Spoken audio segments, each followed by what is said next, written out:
Հայաստանի տնտեսական զարգացումն ու խաղաղության գործընթացի շուրջ բանակցությունները հայտնվել են միջազգային վարկանիշային գործակալությունների ուշադրության կենտրոնում։ S&P միջազգային վարկանիշային գործակալությունը վերանայել է Հայաստանի վարկանիշի հեռանկարը կայունից դարձնելով դրական եւ միաժամանակ վերահաստատել երկրի BB-B երկարաժամկետ եւ կարճաժամկետ վարկանիշները։ Գործակալության գնահատմամբ տարածաշրջանային աշխարհաքաղաքական միջավայրում հնարավոր բարելավումները եւ տնտեսական համեմատաբար կայուն հեռանկարները կարող են նպաստել Հայաստանի ֆինանսական դիրքերի ամրապնդմանը։ Եթե մենք զուտ ցուցանիշներով ենք դիտարկում բոլոր հենասյունների ցուցանիշները, որտեղ ներառվում են տնտեսական, տնտեսության արտաքին հատվածի հետ կապված ցուցանիշները, հարգաբյուջետային ցուցանիշները, ապա մեր վարկանիշը մոդելային գնահատմամբ ստացվում է BB։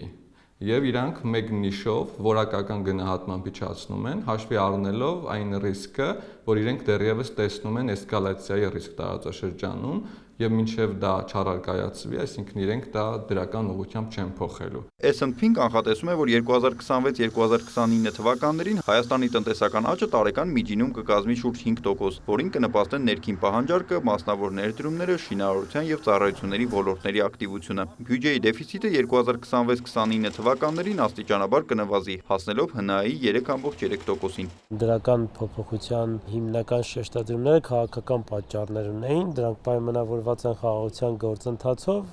եւ դրա հետ կապված նաեւ ռիսկերի նվազեցմամբ։ Եվ կարելի ասել, որ հաշվի առնելով թե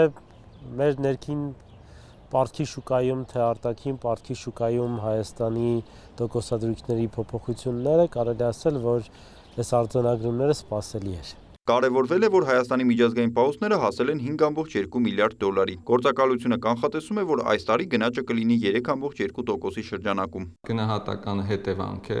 այսինքն արդեն իսկ դրական ազդեցություններ գրանցվել են, դրա պատճառով է փոխում նաև վարկանիշը։ Մյուս կողմից նաև վարկանիշի փոփոխությունն է իր ազդեցությունը ունում, օրինակ երկրի ռիսկի հավելավճարի վրա, որը վերջին ժամանակահատվածում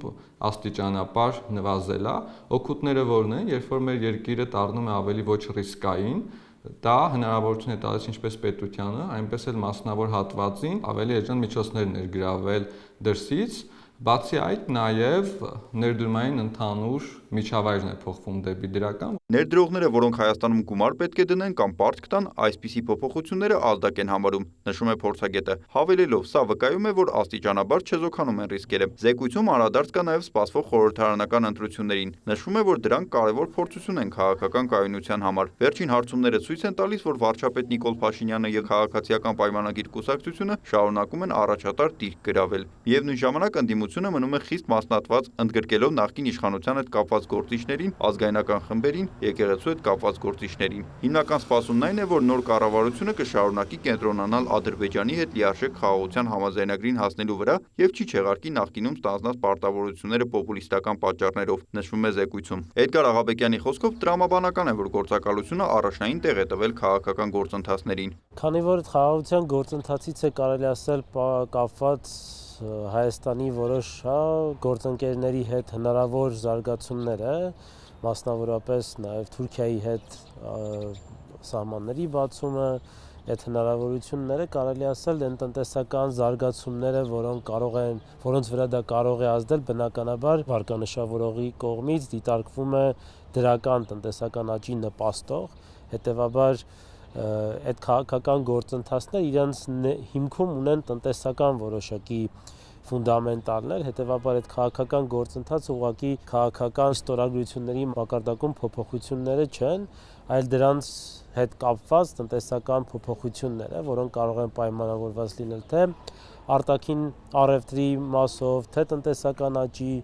մասով, թե երկրի պահուստների մասով, թե կարելի ասել, բյուջեի դեֆիցիտի մասով դրանց արդյունքում։ Ըստ գործակալության Հայաստանի վարկանիշը կարող է վատթարանալ, եթե տարածաշրջանային աշխարհաքաղաքական ռիսկերը զգալիորեն բարձրանան կամ Ռուսաստանի աշխատուժն ու կապիտալի հոսքերը կտրուկ նվազեն։ Բայց վարկանիշը կարող է բարելավել, եթե անվտանգային եւ աշխարհաքաղաքական ռիսկերը շարունակեն կայունորեն նվազել, ինչպես նաեւ եթե հարկաբյուջետային ցուցանիշները գերազանցեն կանխատեսումները միջազգային պահուստների շարունակական աճի շնորհիվ։ Նիկոլայ Ավետիսյան, Հովհաննես Քյոսեյան, լուրեր։